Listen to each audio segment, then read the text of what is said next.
एक आम आदमी पार्टी की एक बात निकाली, जैसे दिल्ली का देखा रिजल्ट हमने, पंजाब का देखा रिजल्ट हमने,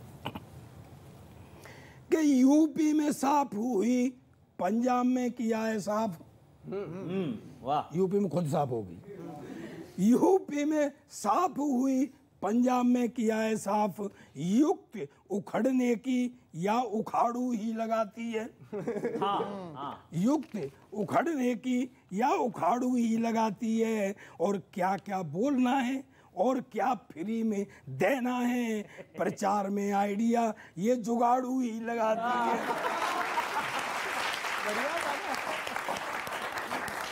दुकान देखो। हाँ, दुकान तो देख। दुकान। हाँ, या तो सीधे सत्ता में ही या जमानत जब्त होती, या तो सीधे सत्ता में ही या जमानत जब्त होती, लक्ष्य पे निशाना भी तो फाड़ू ही लगाती है। और एक बढ़िया बात आ रही है, समर्थन करना, लक्ष्य पे निशाना तो ये फाड़ू ही लगाती है, और खुद पे लगाए या विरोधी पार्टी पे आप जब लगाती है तो झाड़ू ही लगाती है। बहुत बढ़िया है, बहुत बढ़िया था। ये गया अभी एक पन्ना और है कि सर अब एक बात हो गई है, वो भी ले आए, किसको लाए, बज्जी को। है तो अब तो कंपटीशन हो गया ये कि तुमने सदा बाउंसर फेंकी, भाजपा बाउंसर फेंकती कि तुमने सदा बाउंसर फेंकी, उस पर भी था तुर्रा। तुमने सदा बाउंसर फेंकी, उस पर भी था तुर्रा, और वो भज्जी को लेकर आए, अब जो फेंकेगा सुर्रा।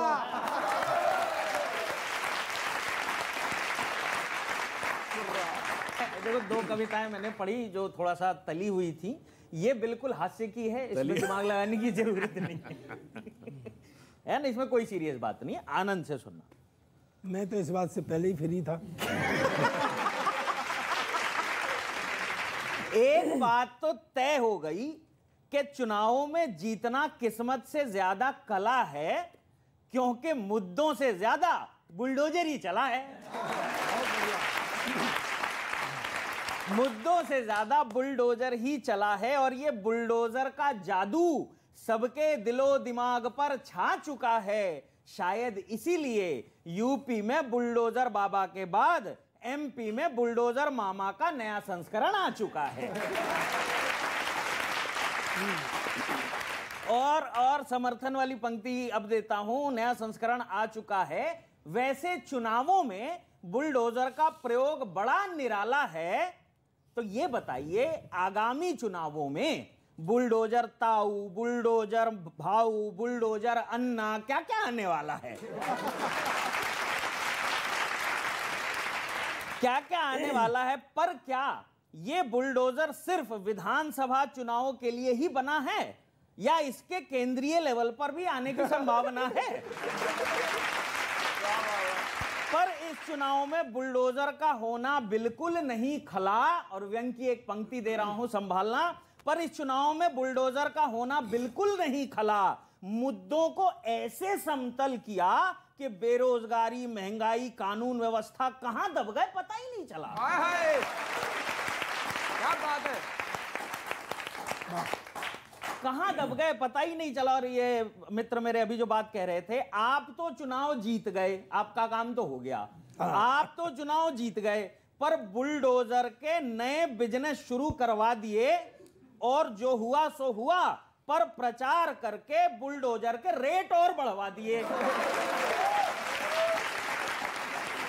महंगे मिल रहे हैं अब, बुलडोजर के रेट और बढ़वा दिए। अब हर चुनाव में बुलडोजर फ्रंट लाइन पे नजर आएगा। वैसे तो इसका काम मलबा उठाने का है, पर वोट बटोरने के लिए इसके प्रयोग का क्रेडिट भाजपा को ही जाएगा। बहुत अच्छे।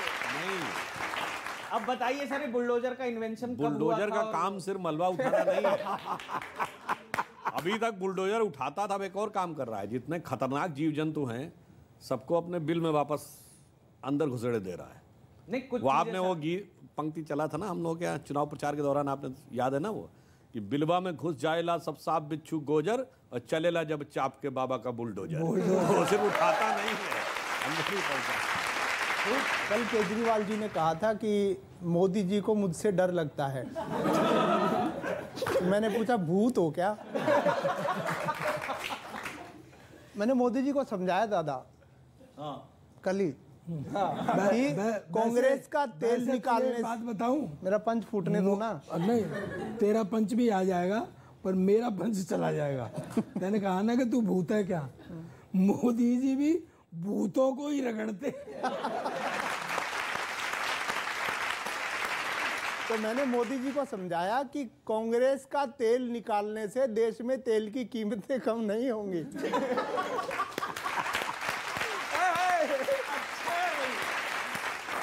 कांग्रेस में तेल बचा कहाँ? बचा कहाँ? अब तो खुक्कस है बस। आप तो सर राज्यसभा में एमपी हैं, तो राज्यसभा में आजकल बढ़ती कीमतों पे बड़ा हंगामा हो रहा है। नहीं तेने शायद क्यों लगाई है इसमें? हो सकता उनको ये बात पता ना हो सकता उनको बताया ना गया हो। तो सर राज्यसभा में भी काफ़ी इस पे हंगामा चल रहा है। तो एक व्यंग मैं सुनाना चाहता हूँ कि जो महंगाई हमारे देश में बढ़ रही है, तो एक कवि का फर्ज होता है कि वो व्यंग अपनी कविता का धर्म भी निभाए। कि न्यूज़ चैनल पर एक खबर आई कि एक महिला अपना 1 वर्ष का बच्चा केवल 100 रुपये में बेच आई। न्यूज़ चैनल पर खबर आई कि एक महिला अपना 1 वर्ष का बच्चा केवल 100 रुपये में बेच आई। नेताजी को हंसी आई, बोले कहाँ है महंगाई। नेताजी को हंसी आई, बोले कहाँ है महंगाई। अरे बेवकूफो, यह देश तुमको महंगा दिखता है जहाँ 1 वर्ष का बच्चा मात्र 100 रुपये में बिकता है। भाई वाह, बहुत अच्छा, बहुत अच्छा, बहुत अच्छा। ये सन सुनिएगा कि जीते हैं प्रदेश 4, 1 में करारी हार। बढ़िया।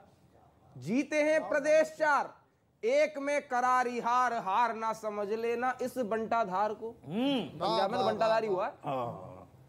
जीते हैं प्रदेश 4, 1 में करारी हार, हार ना समझ लेना इस बंटाधार को। और जीत का करो प्रचार, हार पे करो विचार। बहुत बढ़िया। जीत का करो प्रचार, हार पे करो विचार। काफी होता है इशारा ही समझदार को, काफी होता है इशारा ही समझदार को। और चुनावों से पहले कवियों से ले लेते सलाह।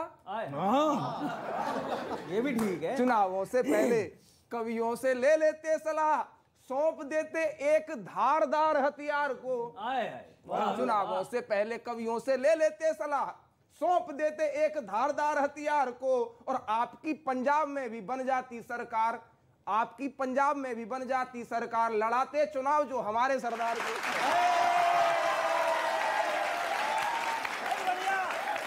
अच्छा काम किया।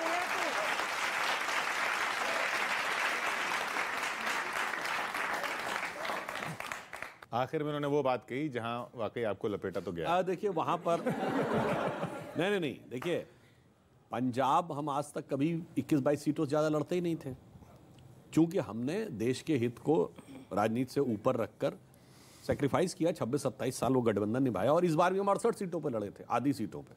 जिस दिन हम पूरी सीटों पर लड़ेंगे पंजाब में, जब वो स्थिति आएगी, उस दिन आप देखिएगा कि पंजाब में भी वो बदलाव दिखेगा जो कहाँ दिखाए, उत्तर से लेकर उत्तर पूर्व तक, यानी उत्तराखंड से मणिपुर तक, और गंगा जमुना के मैदान से गोमांतक यानी गोवा तक। अच्छा सर, मैं एक चीज बीच में रह गई थी, वो जो फिल्म पे टैक्स फ्री करी है आपने, अब कह रहे जनता का फायदा होगा टैक्स फ्री करने से। जो लोग नहीं देख रहे जा रहे उनके कम से कम वो टैक्स वाले पैसे अकाउंट में डायरेक्ट भेजेंगे कैसे, मतलब बढ़िया कर रहा है लड़का। वैसे इस फिल्म के ऊपर बड़ी मतलब थोड़ी कष्टकारक बात भी ये है कि इसमें भी लोग कहते नहीं ऐसा तो कुछ खास हुआ ही नहीं था, ये तो ज़्यादा दिखाया जा रहा है। उन लोगों से पूछिए जिनके साथ वाकई ये गुजरा था, और अभी तो ज़्यादा पुरानी बात नहीं, 32 साल पुरानी बात है, वो लोग जीवित हैं सब बाकायदा। तो उनके लिए मैं एक पंक्ति कहना चाहूंगा कि बहुत जुदा है इस दर्द की कैफियत मेरी, बहुत जुदा है इस दर्द की कैफियत मेरी, इधर मेरे दर्द की इंतहा नहीं और तू कहता जख्म दिखता नहीं। बहुत बहुत शुक्रिया आपका सुधांशु जी हमारे साथ यहाँ इस मंच को सम्मानित करने के लिए एक तरह से, क्योंकि मंच ने बहुत कोशिश की आपको लपेटने की और आप ही लपेटते हुए सबको जा रहे हैं। आखिर में कवियों के लिए भी एक कविता सुना दूं? हाँ चलिए लपेट ही दीजिए आज। नहीं लपेटे नहीं, सीरियस देखिए ये जो कवि शब्द है ना, आप लोगों को तो पता होगा, कवि का मतलब होता है क्रिएट करना, और ये ईश्वर के लिए सबसे पहले वेदों में आया है, बिकॉज उसने क्रिएट किया है। तो कवि के अंदर सृजनात्मकता की एक क्षमता होती है। ईश्वर ने ही सारा संसार क्रिएट किया ना, इसलिए उसे कहते हैं हृदय प्रतिष्ठा कवयो मनीषा, मतलब जो कहते हैं ना कि मन रूपी जो अव्यक्त बीज था उसको धारण किया। तो कवियों के लिए एक कविता है कि कवि का माथा ही है अंबर, कवि के पग से पाताल बना, कवि के अधरों की लाली से रंग रूप उषा का काल बना, कवि हंसा फूल हंस पड़े और हीरक हिम को भी हास मिला, पतझड़ के सूखे पत्तों पर मुस्काता सा मधुमास मिला, कवि रोया सावन घन उमड़े मरुकी चिर संचित प्यास बुझी, रिमझिम आंसू की बूंदों में करुणा को भी आवास मिला, कवि के अंतर में आग भरी, कवि के अंतर में आग भरी, कवि की आंखों में पानी है, तुम कवि हो, कवि के जीवन की दुनिया से अलग कहानी।